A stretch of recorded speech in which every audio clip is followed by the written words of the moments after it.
It's an interesting one because I think there's some pluses in both. I think certainly going away together is important. I think that really helps you, and but it depends what your focus is on that. Last year going away was about a exhibition game, so it wasn't this year when we make those decisions.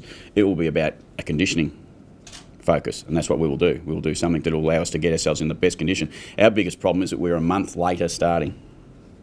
Because of the AFLPA and the change of when the players can come back and how long we played into the season. So, we talked through that yesterday with the players. We're actually going to be a month behind when we get back.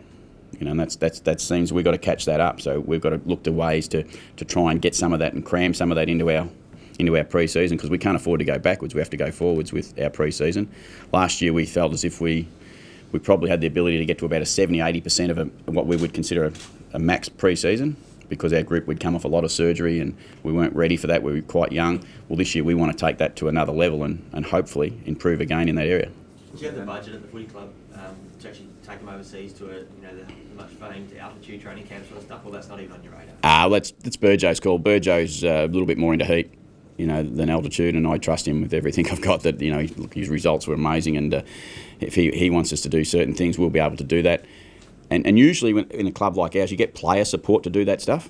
The players actually have to commit something to do that, and that would be the case for our club. If we would make those decisions and head away, the players would actually have to buy into that, and make sure that we can get there, because we're not a club that can go and get everything we want, and we understand that. We're happy to work hard. What about end-of-season trips for players? Given what happened last year, is there anything organised, and do you have a message to your playing group about going away in groups? No. Look, it's clearly this group has lived something that's an absolute tragedy, and they understand that, and they're very mindful of that. I'm sure that they'll spend some time together in smaller groups somewhere and wherever it is that they go, because a lot of them are mates.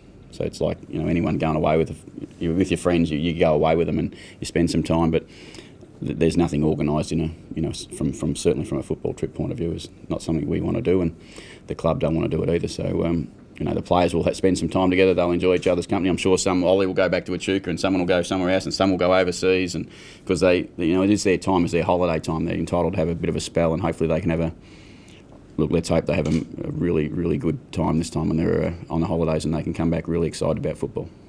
Can you talk about needing to push up and improve again next year? It's only been a few days since the weekend, but when you talk to the players, have you got that sense that they're not that content with what they've done and they want to do it again?